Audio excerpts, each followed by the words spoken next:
Want the thickest, greenest lawn on your street? I'm going to show you exactly how we do it, step by step. No fluff, just real work, real results. What about you? I'm Robbie, and today I'm sharing my 30 years experience to help you get the best lawn possible. I help people turn tired, patchy grass into lush, carpet-like lawns. If that sounds like your thing, then stick around. First step in any lawn renovation is to get the grass cut. If you're new to lawn care, you'll often hear people say that you have to sculpt your lawn beforehand. This is cutting your grass very short. I generally don't, but you can if you want. Let me know in the comments down below what you do.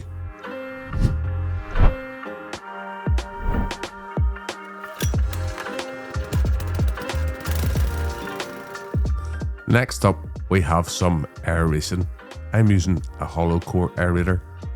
All the tools featured today are professional tools, however you can hire them from hire shops and garden centres. Alternatively, you can do it by hand.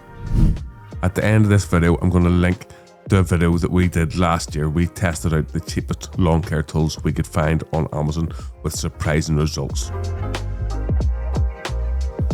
Aeration is key. It gets oxygen, water and nutrients down to the roots where they're needed most.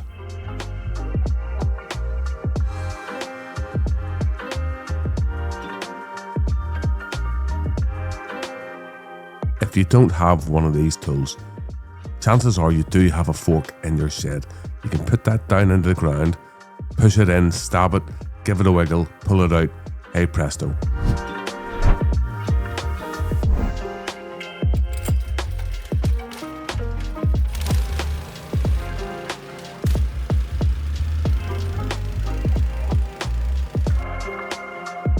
Next up, we've got Scarifying. This process rips out all the dead stuff that's choking your grass. Think of thatch, moss and dead growth.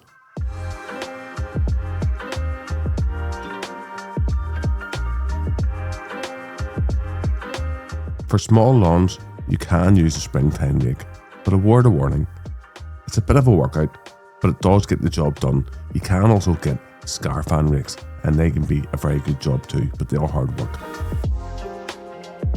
Here's some thatch that's come out of the lawn. Now, if you're unsure what thatch is, it's a layer of dead grass, roots, rubbish, moss that sits on top of the soil, and it lives just underneath the grass. If you get too much of it, it stops water, air and nutrients getting down to the roots, and that's when your lawn struggles. It's all about maintaining a healthy layer of thatch. If you're enjoying this video or even just finding it useful, do me a favour and hit that subscribe button. I'm getting really close to 100,000 subscribers now, and honestly, every single one helps.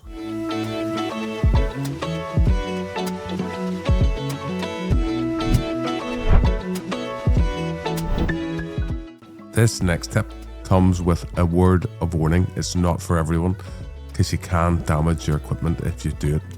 Using a lawnmower to lift the debris is very good, but it can dull the blade.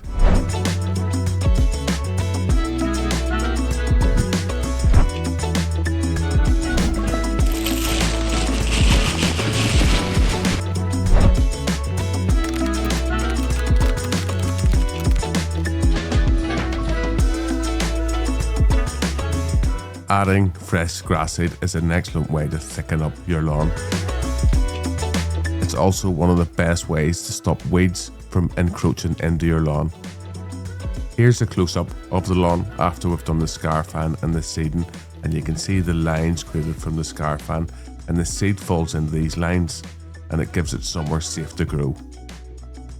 In a couple of weeks' time, if you came back to this lawn, you would see the seed growing out of these lines.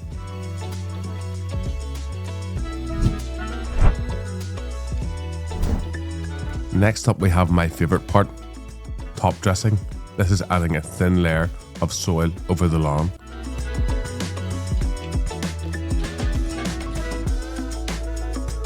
Adding the seed directly into the spinner can be a really good way to get good even coverage. across the entire lawn.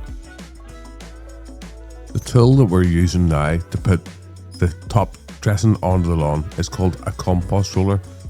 Now, we did buy one last year for under £60 that we used on our Amazon video, and I'll leave a link to that at the end, so make sure to check that out. Alternatively, if you didn't have one of these, you could just apply the top dressing with a shovel. Or alternatively, you could just shake the compost out of the bag. However, I wouldn't recommend doing this as it's going to be a lot harder to get a nice level surface afterwards. A quick word of warning: if you want to level your lawn, don't use compost.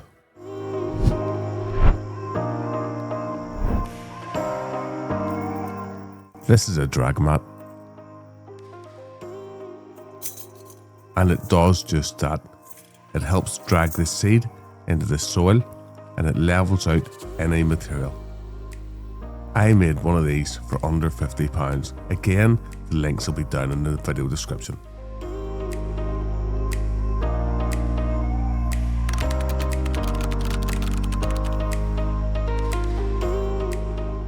This tool is a lawn loot or a lawn leveler, and again we bought it for the Amazon video, and we've used it for a lot of different projects and we've found it to be very good. We paid £61 for it at the time. I think it's since gone up in price to about £70. However, we have found it to be very good value.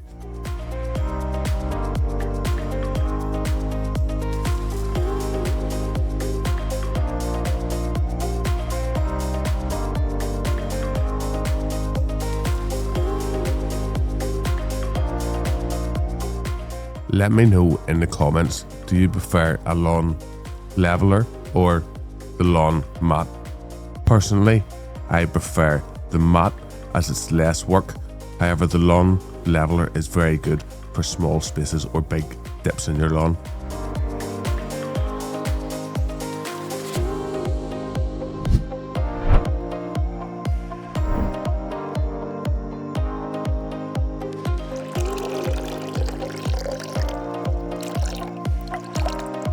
We use seaweed to feed the soil, not just the lawn.